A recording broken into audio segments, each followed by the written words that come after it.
Queridos irmãos, quero saudar a todos com a paz do Senhor Jesus. Cumprimentar também aqueles que nos acompanham pela internet, dizer do nosso privilégio, da nossa alegria, poder participar do culto que se oferece ao nosso Deus nesse que é o primeiro dia da semana. Hoje se comemora o Dia das Mães. Já foram feitas as devidas homenagens no culto pela manhã. Hoje à noite apenas mais uma referência, nunca é pouco, não é? Por tudo que as mães representam para nós. E vamos então passar à exposição da Palavra de Deus. Estou interrompendo a série em Gênesis, devo retornar em novembro, se Deus permitir. E hoje à noite gostaria de falar sobre a graça de contribuir. Quero convidar vocês para abrir a Escritura na segunda carta de Paulo aos Coríntios, capítulo 8, de 1 a 15. Segunda aos Coríntios, capítulo 8, de 1 a 15. Ouçamos a leitura. Também, irmãos, vos fazemos conhecer a graça de Deus concedida às igrejas da Macedônia, porque no meio de muita prova de tribulação manifestaram abundância de alegria, e a profunda pobreza deles superabundou em grande riqueza da sua generosidade. Pois eles, testemunho eu, na medida de suas posses e mesmo acima delas, se mostraram voluntários, pedindo-nos com muitos rogos a graça de participarem da assistência aos santos. E não somente fizeram como nós esperávamos, mas também deram-se a si primeiro ao Senhor, depois a nós, pela vontade de Deus.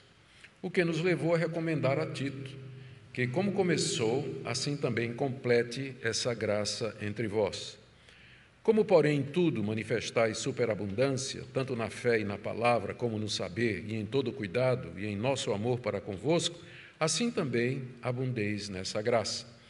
Não vos falo na forma de mandamento, mas para provar, pela diligência de outros, a sinceridade do vosso amor.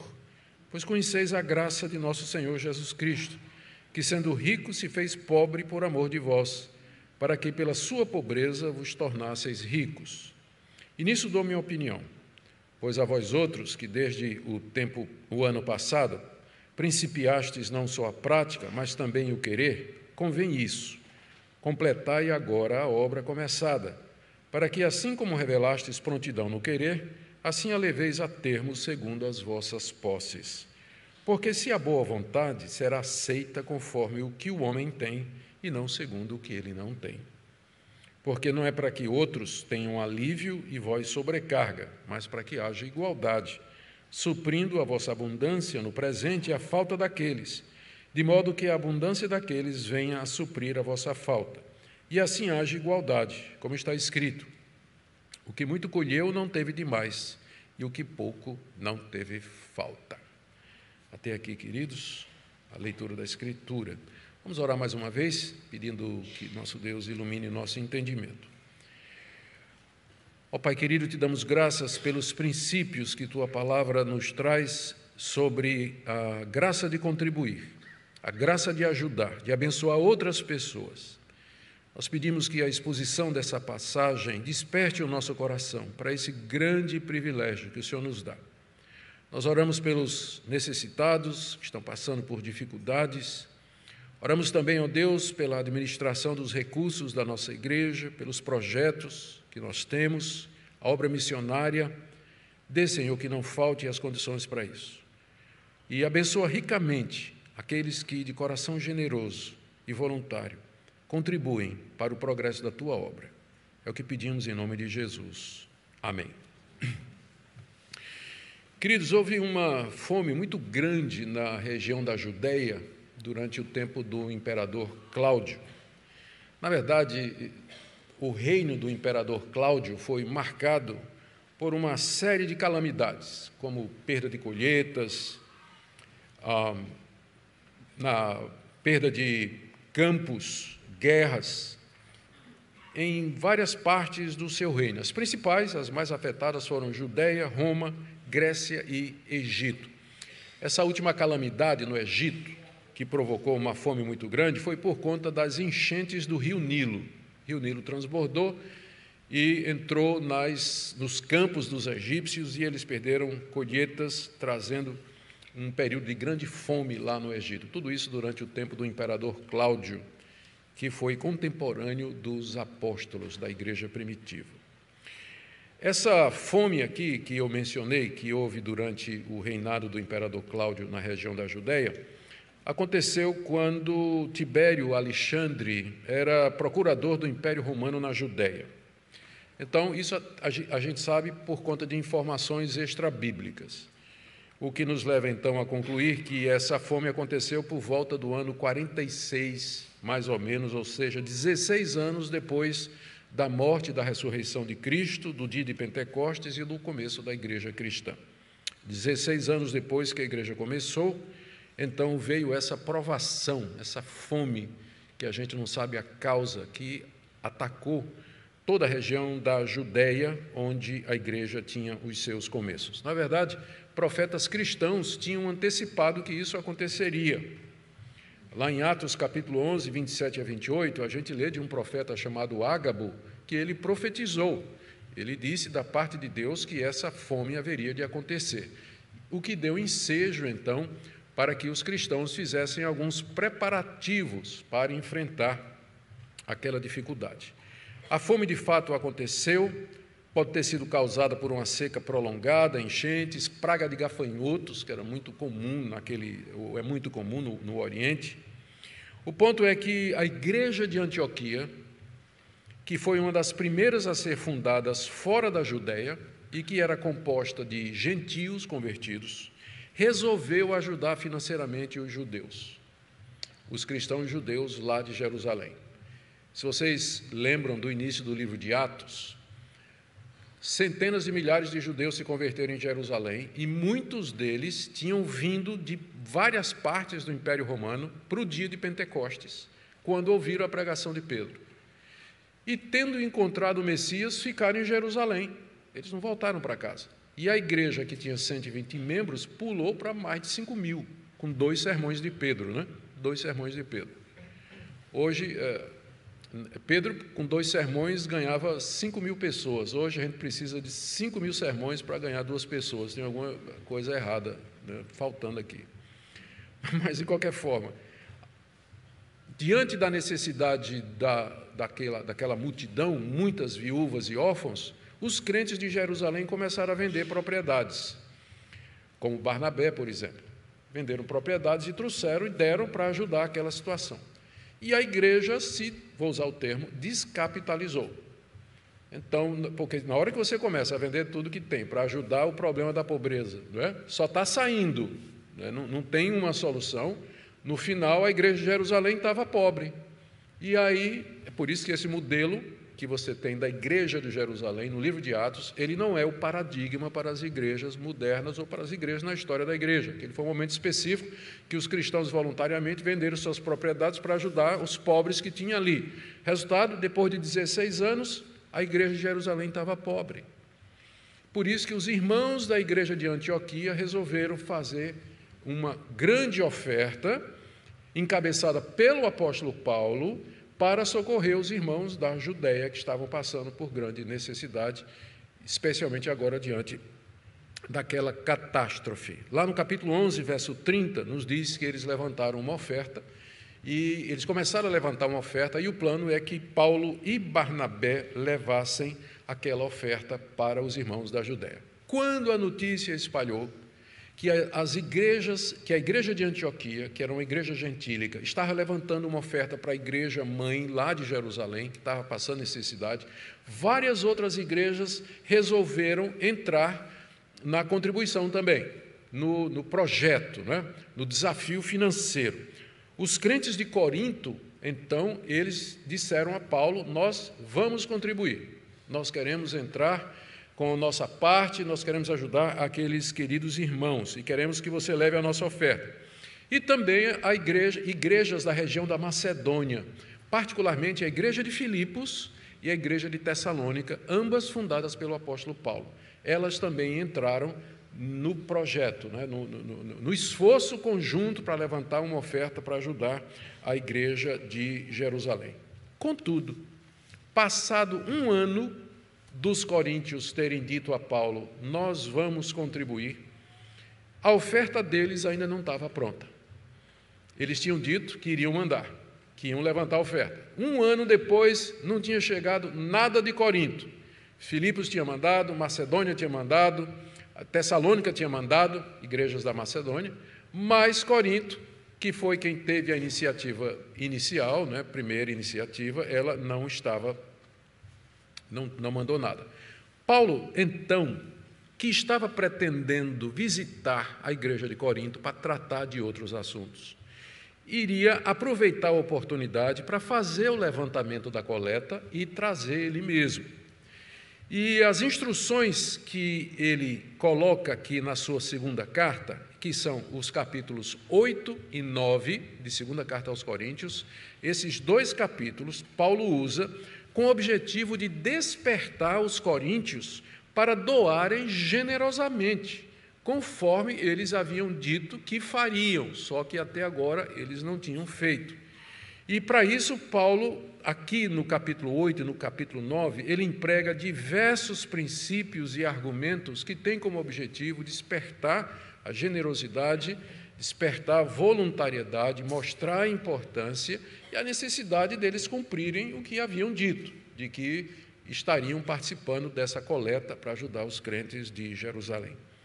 Eu quero pegar aqui 7 princípios, não se assustem com o número não, vai ser breve, 7 princípios que o apóstolo Paulo coloca aqui sobre contribuição, que tem como objetivo despertar o coração daqueles irmãos de Corinto, e a minha expectativa é também despertar o coração dos irmãos para essa graça que é contribuir, abençoar outras pessoas com os recursos que Deus nos deu. O primeiro princípio é o seguinte: contribuir é graça. Contribuir é graça, não um fardo, mas uma graça. Veja como Paulo faz isso, ou se refere à contribuição como graça. Verso 1, também, irmãos, vos fazemos conhecer a graça de Deus concedida às igrejas da Macedônia. Qual foi a graça de Deus concedida às igrejas da Macedônia? Que a igreja de Filipos e a igreja de Tessalônica contribuíram. E quando igrejas fazem isso, é a graça de Deus. É a graça de Deus atuando na igreja, quando a igreja abre o bolso e ela contribui. Ela contribui para ajudar outras pessoas. Veja que no verso 4, os macedônios, diz Paulo, pediram a graça de participar da oferta. Verso 4 diz assim: eles nos pediram com muitos rogos a graça de participar da assistência dos santos. Já pensou? Os crentes de Filipos, de Tessalônica, chegaram para Paulo: Paulo, nos concede essa graça de participar da oferta. Nós queremos participar dessa graça. Ou, veja, por exemplo, os versos 6 e 7, quando Paulo diz assim: isso nos levou a recomendar Tito, que como começou, assim também complete essa graça entre vocês, ou seja, complete o levantamento da oferta entre vocês. Paulo está chamando o levantamento da oferta de graça. Graça. Ou no verso 7, quando ele diz assim: vocês estão abundando em muitas coisas, assim também, final do verso 7, abundeis nessa graça de contribuir. Contribuir é graça. Por que contribuir é graça? 3 razões. Primeiro, porque a contribuição generosa e voluntária é o resultado da ação de Deus no coração do homem.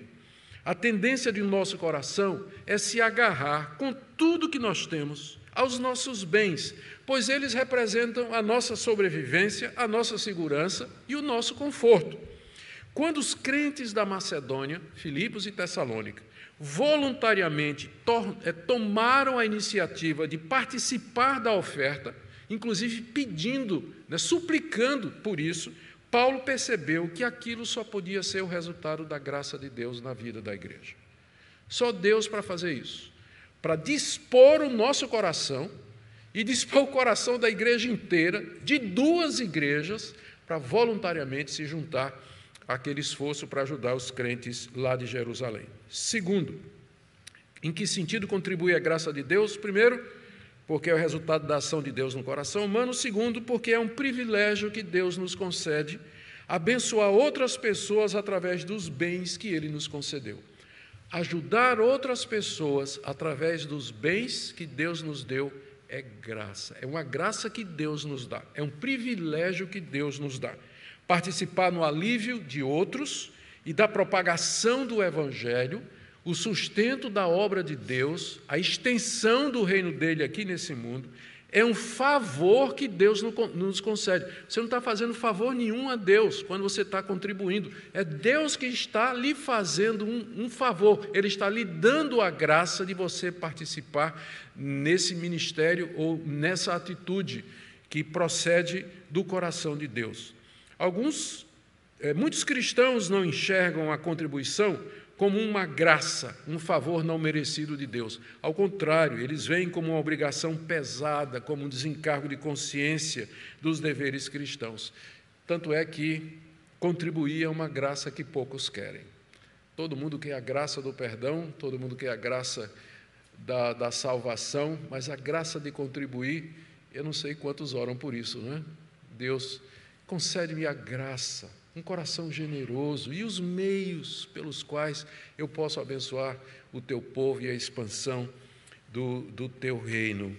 E terceiro, contribuir é uma graça porque Deus nos permite participar com Ele no sustento e no cuidado do seu povo. É Deus quem cuida de nós, quem acode ao necessitado, que levanta o obreiro e os sustenta, que envia missionários aos campos pregar a palavra, que mantém a sua igreja funcionando.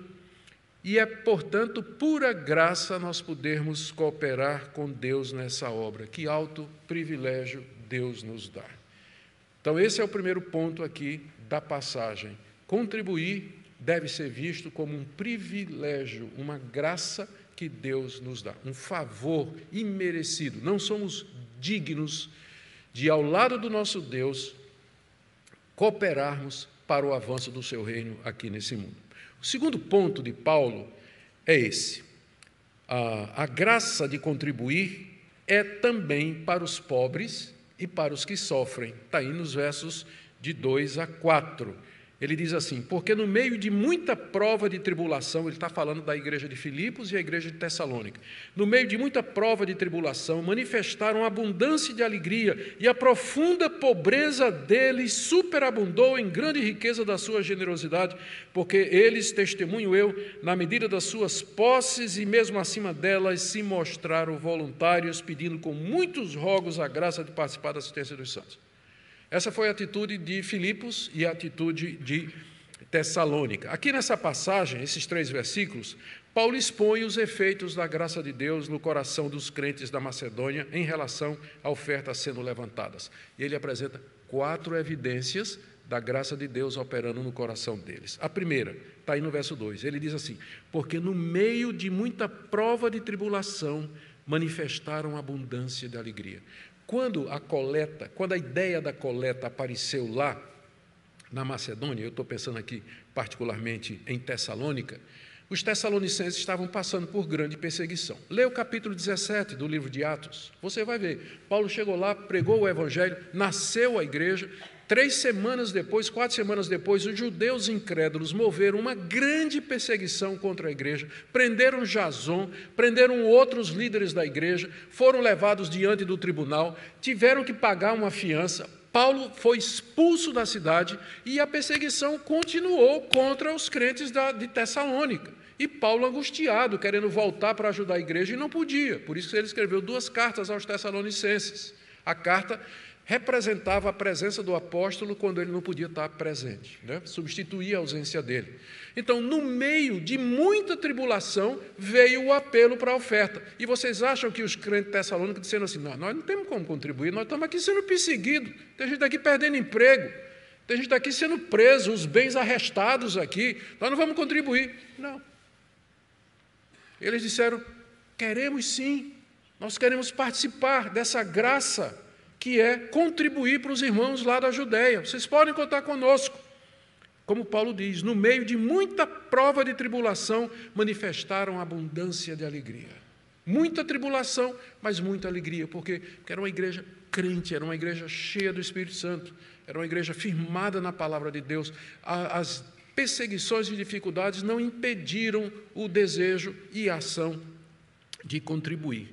A segunda evidência que Paulo mostra aqui, nessa passagem, está também no verso 2, quando ele diz assim: a profunda pobreza deles superabundou em grande riqueza da sua generosidade.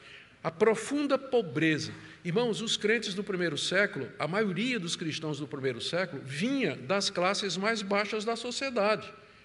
A maioria das igrejas era composta de escravos, viúvas, órfãos, pequenos comerciantes, diaristas, pequenos agricultores, pequenos comerciantes. Eram pessoas que vinham da classe mais desprovida financeiramente do mundo grego-romano. E, por exemplo, lá em Filipos, quando Paulo vai pregar a palavra, ele não consegue entrar, ele não consegue achar uma sinagoga, uma vez que Filipos era uma cidade romana, era uma espécie de lugar onde os soldados aposentados iam morar, e não era uma cidade... O pessoal de lá vivia da aposentadoria, né? Então era pobre, né? Então vivia da aposentadoria, então era uma cidade relativamente pobre. Paulo vai encontrar judeus, na verdade mulheres judias, numa reunião de oração à beira do rio, porque nem dinheiro para construir uma sinagoga tinham. E só tinha uma pessoa de posses lá, que era uma senhora chamada Lídia, que era vendedora de púrpura de Tiatira. Ela talvez estivesse até passando por ali, passando um tempo ali, não era de Filipos. E quem é o primeiro convertido ali, depois de Lídia? O carcereiro, o guarda da prisão. O salário dele, é o tipo do crente de Filipos. Eram pessoas de profunda pobreza, gente pobre que se converteu.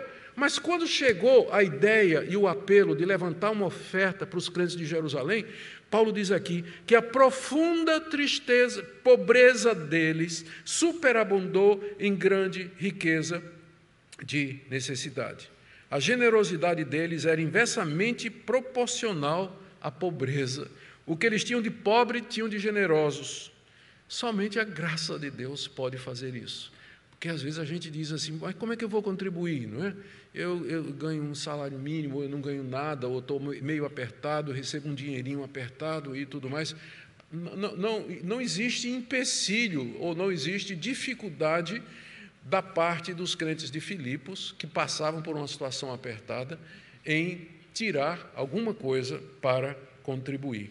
A terceira evidência que Paulo apresenta aqui, de que contribuir é também para pobres e os que sofrem, é dizer, no verso 3, que na medida de suas posses, e mesmo acima delas, eles se mostraram voluntários. A gente geralmente diz que as pessoas têm que contribuir, ou devem, ou podem contribuir, de acordo com suas posses. Se Deus lhe deu muito, contribua muito. Se Deus lhe deu pouco, contribua pouco.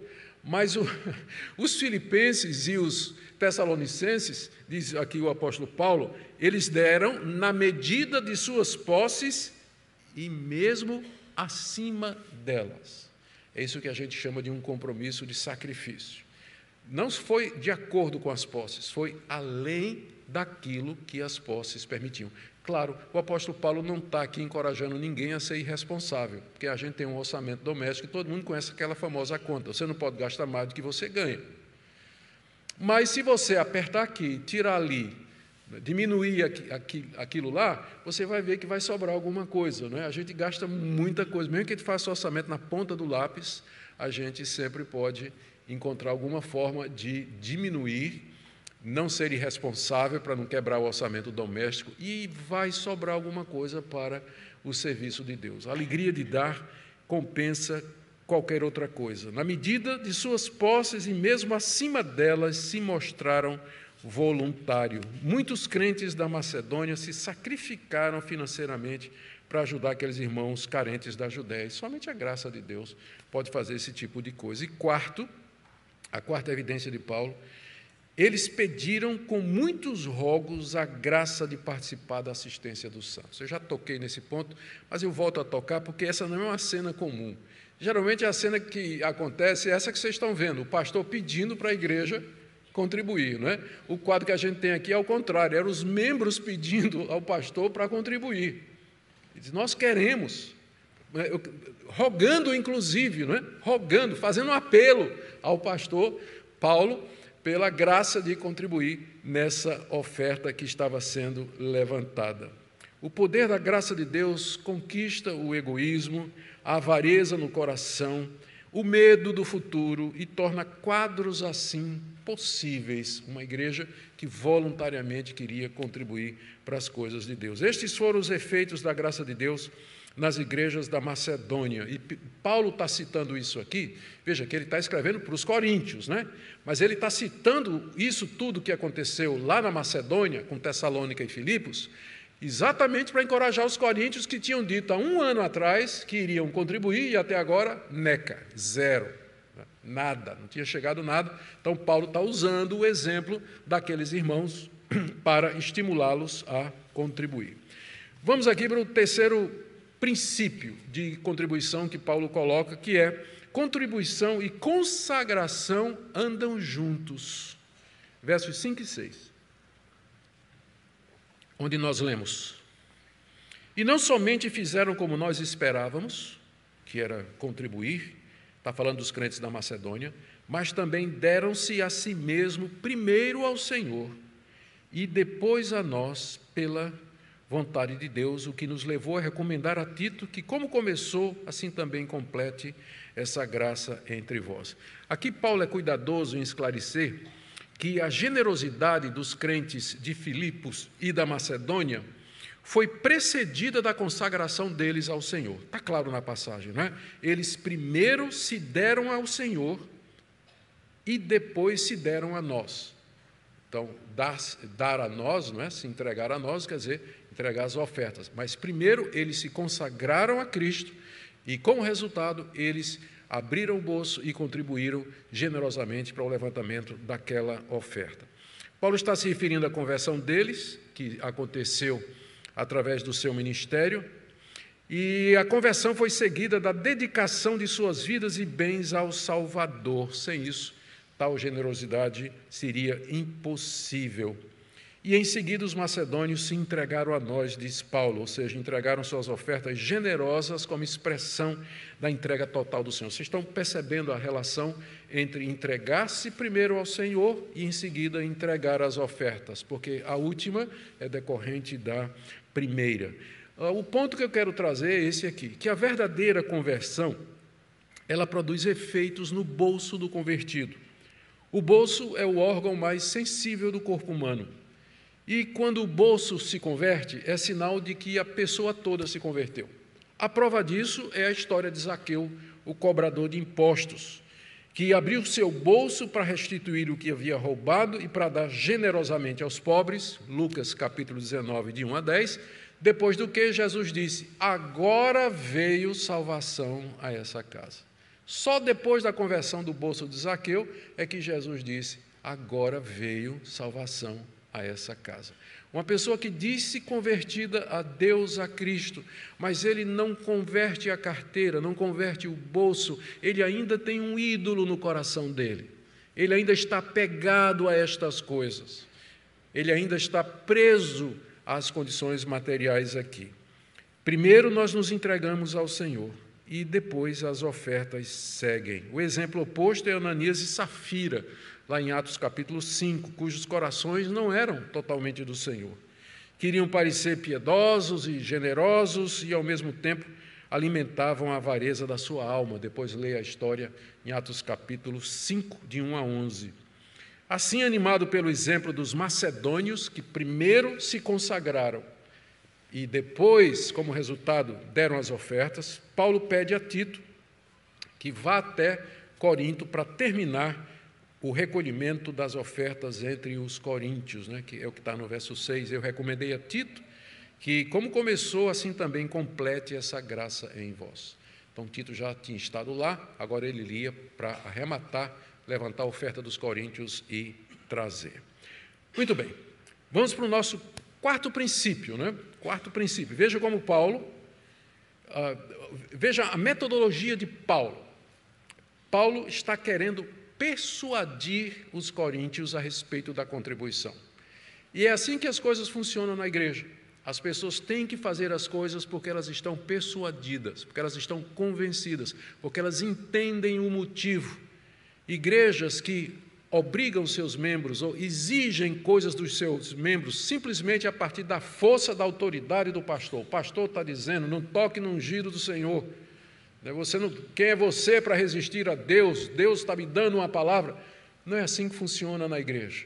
A igreja é persuasão, convencimento. Os crentes têm que estar convencidos de que isso que eles estão fazendo é o que Deus requer deles. Daí a importância do ensino e a importância da pregação.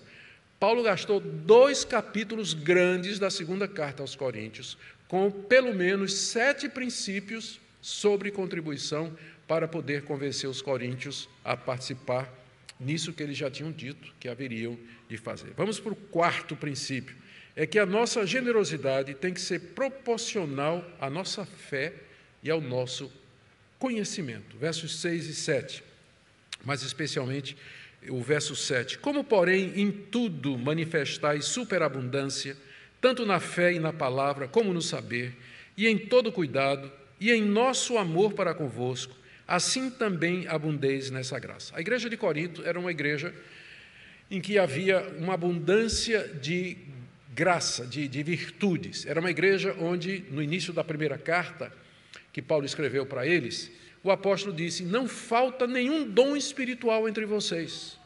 Era uma igreja a quem Deus havia concedido uma gama variada de dons espirituais. Era uma igreja rica espiritualmente falando. Era uma igreja que tinha experimentado conversões extraordinárias. Dê uma lida em 1 Coríntios, capítulo 6. Paulo diz assim, muitos de vocês eram bêbados, feiticeiros, vocês eram desonestos, vocês eram idólatras, vocês eram imorais, vocês eram adúlteros, mas vocês foram transformados pela graça de Deus. A igreja de Corinto era uma igreja abundante na graça de Deus, tanto no conhecimento, tanto no saber, como nos dons espirituais, como Paulo diz aqui, superabundância de fé, era uma igreja cheia de fé, era uma igreja que tinha superabundância na palavra e no saber, conhecia a palavra de Deus, era uma igreja que tinha todo cuidado em todas as coisas e no amor para com Paulo. Aí Paulo então faz o paralelo, então, assim também abundeis nessa graça. Já que vocês são uma igreja superabundante, que a oferta de vocês seja superabundante também. Porque Deus deu muito a vocês, então muito vocês devem contribuir. Ou seja, a nossa contribuição, ela é proporcional àquilo que nós recebemos de Deus em termos de conhecimento, de graça, de bênção, de cuidados e proteção, provisão que o nosso Deus nos dá. Nada mais justo, nada mais justo. Porque o Senhor Deus nos deu e nós, então, movidos de gratidão, entregamos, damos, contribuímos para que o reino dele avance. A nossa generosidade tem que ser proporcional à nossa fé e ao nosso conhecimento. O 5º princípio que o apóstolo Paulo usa aqui nessa passagem é o exemplo de Cristo. Está aí no verso 8 a verso 9. Não falo na forma de mandamento, mas para provar pela diligência de outros a sinceridade do vosso amor. Pois conheceis a graça de nosso Senhor Jesus Cristo, que sendo rico, se fez pobre por amor de vós, para que pela sua pobreza vos tornasseis ricos. Paulo, ele começa aqui explicando que ele não está usando a autoridade apostólica dele para mandar que os coríntios contribuam, né? Veja aí o verso 8, não vos falo na forma de mandamento, voltando àquilo que eu disse, né? Na igreja é convencimento. Paulo era apóstolo de Cristo, ele tinha autoridade para dizer o que é que era para ser feito. Mas ele aqui é muito cuidadoso quando chega nessa questão de dinheiro. Ele diz, eu não estou dizendo isso como um mandamento, ou seja, eu não estou ordenando como apóstolo que vocês levantem uma coleta. Eu quero convencer vocês. E aí, como parte do convencimento, em seguida, ele dá o exemplo de Cristo Jesus. A verdadeira intenção dele com essas exortações era testar a sinceridade do amor e da fé que os coríntios afirmavam ter pelo Senhor e pelos demais crentes, como ele diz aí, não é? Verso 8, não falo na forma de mandamento, mas para provar pela diligência de outros a sinceridade do vosso coração. Quer dizer, eu quero provar se vocês são sinceros quando vocês dizem que são crentes, porque eu estou trazendo o exemplo aqui de Tessalônica e o exemplo de Filipos. O que é que vocês vão fazer com isso? Vocês vão olhar e dizer, que bênção, né? Que igreja maravilhosa, tal. Eu quero testar a sinceridade de vocês. E aí ele traz o exemplo de Cristo para demonstrar o que ele dizia. No verso 9, Vocês conhecem a graça de nosso Senhor Jesus Cristo. Ele não está usando a palavra graça aqui por coincidência, porque até agora é a palavra que ele mais usou, não é isso? A palavra que ele mais usou foi graça. Contribuir é uma graça, vocês pediram a graça de contribuir, é uma graça poder cooperar com Deus no sustento e na expansão do seu reino, e ele continua e diz, e vocês conhecem a graça do nosso Senhor Jesus Cristo, ou seja, vocês conhecem o favor imerecido que Deus deu a vocês através do Senhor Jesus Cristo. Em que consiste a graça do nosso Senhor Jesus Cristo? Verso 9, ele, sendo rico, se fez pobre por amor de vocês. Cristo, sendo o Senhor do universo, nele foram criadas todas as coisas, nele tudo subsiste. Segunda pessoa da Trindade, Deus Filho, eterno, todo-poderoso, onisciente, onipotente, onipresente, Senhor de todo o universo. Entretanto, sendo rico, ele se fez pobre. Ele desceu do trono da glória, se desvestiu da sua majestade, assumiu a natureza humana, nasceu numa manjedoura, nasceu de uma família de carpinteiros pobres, passou a vida trabalhando numa carpintaria. Depois que ele começou o ministério público, ele não tinha nem onde repousar a cabeça. Na hora de entrar em Jerusalém, teve que pedir um jumento emprestado. Para ele ir de um lado para o outro do Mar da Galileia, tinha que pedir emprestado o barco de Pedro. Ele, sendo rico, se fez pobre. Por quê? Por amor de nós, para que ele pudesse, como nosso representante, morrer na cruz, experimentar nossa dor, o nosso sofrimento, levar a nossa culpa. Cristo é o maior e o melhor exemplo que Paulo coloca diante dos coríntios a respeito de contribuição. Ele, sendo rico, se fez pobre por amor de vós. Por quê?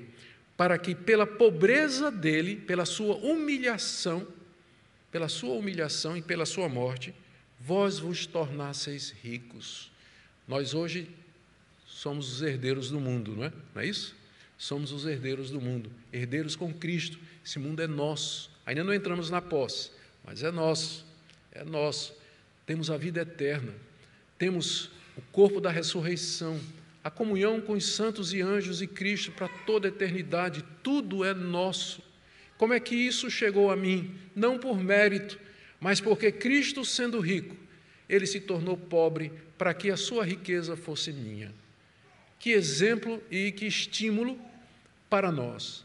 Será que nós não podemos ficar um pouco mais pobres para ajudar irmãos que estão passando necessidade, ou avançar a expansão do reino de Deus, ou contribuir para o trabalho missionário, ou ajudar qualquer pessoa que esteja passando por necessidade? Esse é o espírito cristão, empobrecer para enriquecer outros, Mais uma vez, é preciso dizer que Paulo aqui não está sendo irresponsável dizendo que nós devemos, então, desfazer de tudo e entregar aos pobres, porque aí, né, você descobrir um santo para cobrir outro, né? Então, o seu amigo vai receber tudo, vai ficar rico e você vai ficar pobre. A passagem do jovem rico que perguntou a Jesus o que devia fazer e recebeu a resposta: venda o que você tem, dê aos pobres e me siga, e você vai ter a vida eterna, foi dita àquele jovem especificamente porque o Deus dele era o dinheiro. O Deus dele era o dinheiro. Então, naquele caso ali, a conversão daquele moço passava pela renúncia dos seus bens, para que pudesse ficar claro que o dono ou o Senhor absoluto da sua vida era o Senhor Jesus Cristo. Tiradas essas ressalvas, o ponto é esse, que os crentes de Corinto deveriam contribuir generosamente para ajudar os pobres de Jerusalém, tendo como modelo o exemplo do Senhor Jesus. Vamos agora para o sexto princípio que Paulo coloca aqui, que somente boas intenções não bastam. Está aqui no verso 10 e verso 11.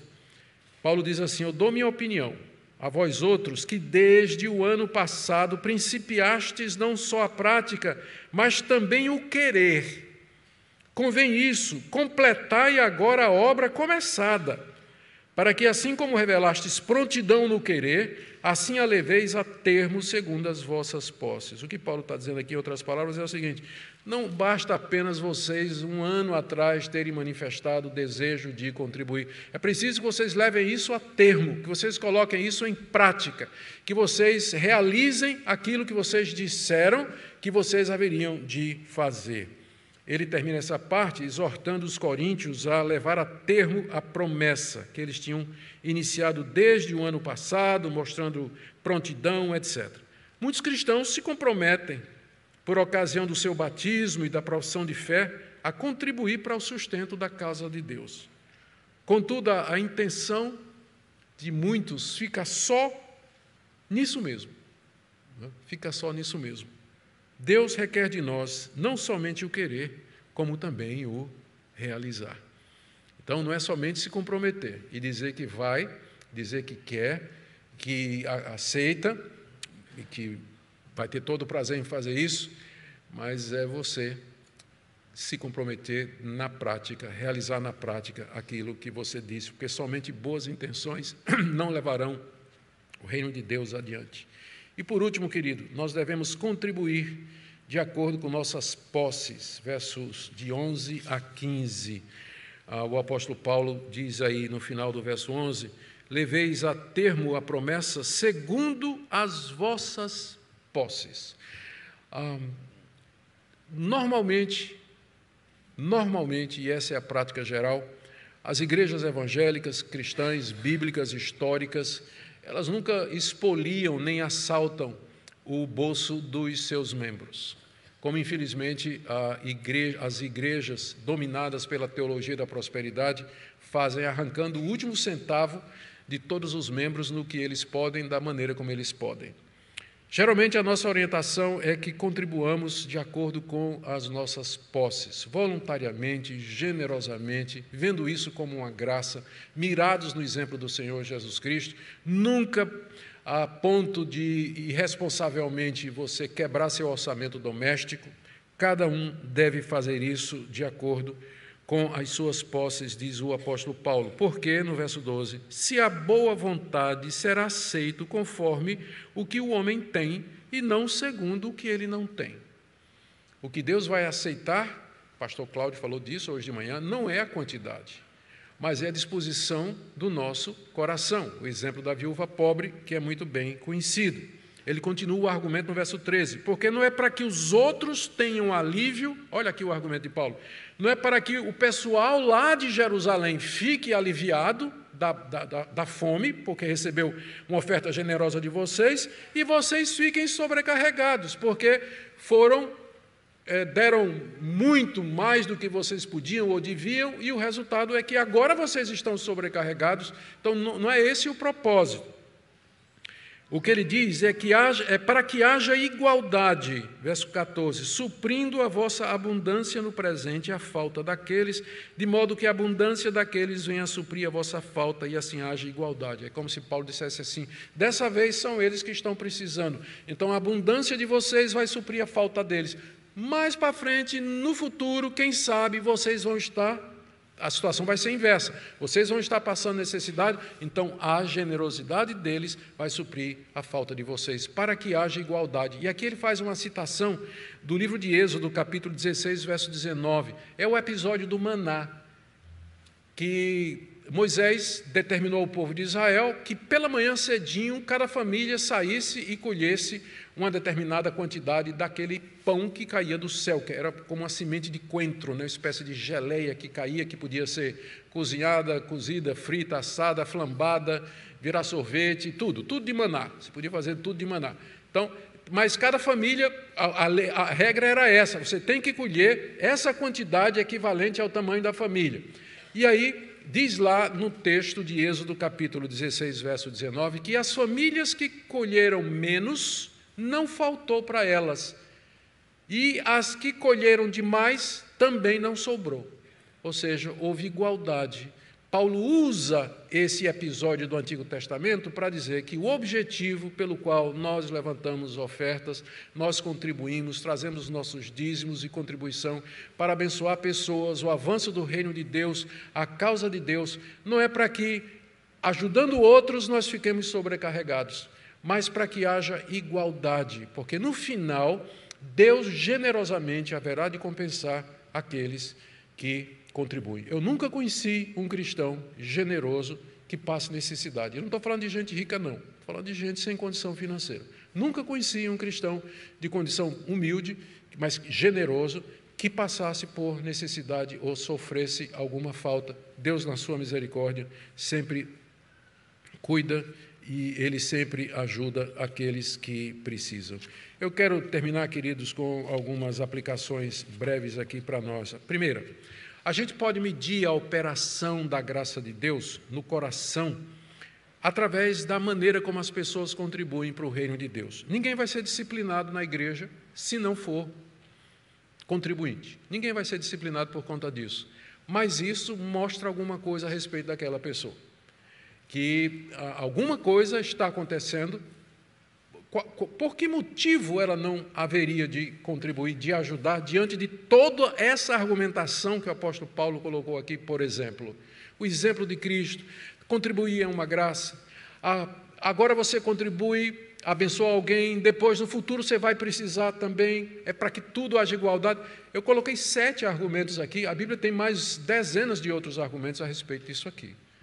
Então, um crente que não contribui, que não se envolve, ele não vai ser disciplinado, pode ter certeza disso. O conselho da igreja não tem uma lista de quem contribui e quem não contribui.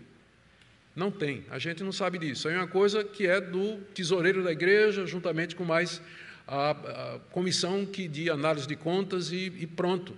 Né? Nem o pastor Cláudio sabe. Né? Pode ficar tranquilo, o pastor Cláudio não sabe se você contribui ou não. Tá certo? Não sabe.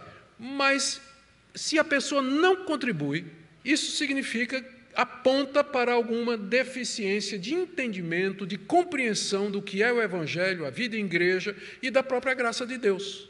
Da própria graça de Deus. Por isso que tem essa relação, por isso que é chamado de graça, contribuir.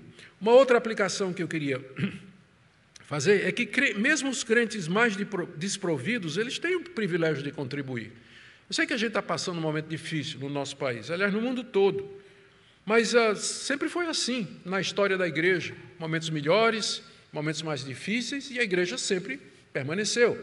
E ela sempre continuou a fazer, graças a essa convicção, que contribuir é um privilégio de todos. Não é só de quem tem sobrando, não, mas é de todos. Todos têm o privilégio de contribuir para o avanço do reino de Deus.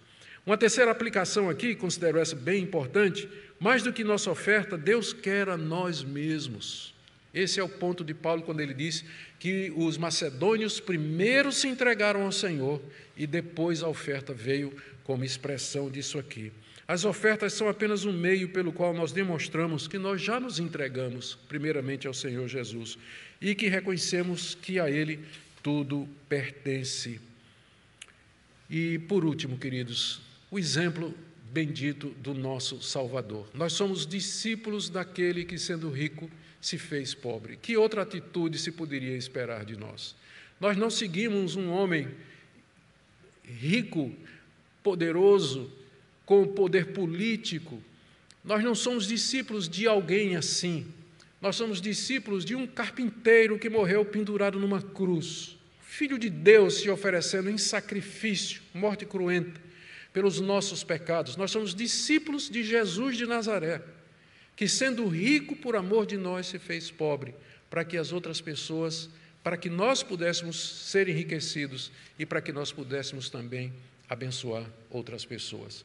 Essa noite eu queria que você examinasse o seu coração, a sua vida, a atitude que você tem para com os seus recursos, os seus bens, e que, à luz do que foi dito aqui, você, diante de Deus, responda com sinceridade se seu bolso está convertido, se o seu coração de fato está convertido e se você tem consciência da providência de Deus e do cuidado de Deus, mesmo nos momentos de maior dificuldades. Que Deus continue a abençoar essa igreja querida, igreja que tem respondido aos apelos da palavra de Deus, uma igreja feita de irmãos que compreendem isso e que têm sido generosos. Uma palavra para aqueles que estão chegando. Eu sei que tem muita gente chegando de outras igrejas, e muitos que estão chegando de outras igrejas saíram delas exatamente porque foram saqueados até o último centavo lá nas igrejas onde estavam. É que não se fala outra coisa a respeito disso.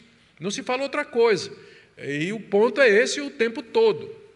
Né? Esse aqui é provavelmente, junto com o pastor do sermão, juntamente com o sermão do pastor Cláudio hoje de manhã e esse de agora à noite, são os 2 primeiros sermões sobre contribuição que vocês ouviram desde o início do ano.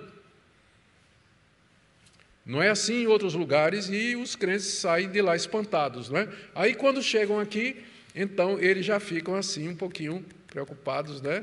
Quando o pastor começa a falar, hoje vou falar sobre contribuição, aí já se agarra na cadeira, a gente dá para ver os cabas se mexendo, né? Não, é outra coisa, né? É outra coisa. Que Deus abençoe vocês, que Deus nos conceda a graça de sermos uma igreja generosa e abundante na obra do Senhor. Amém, queridos?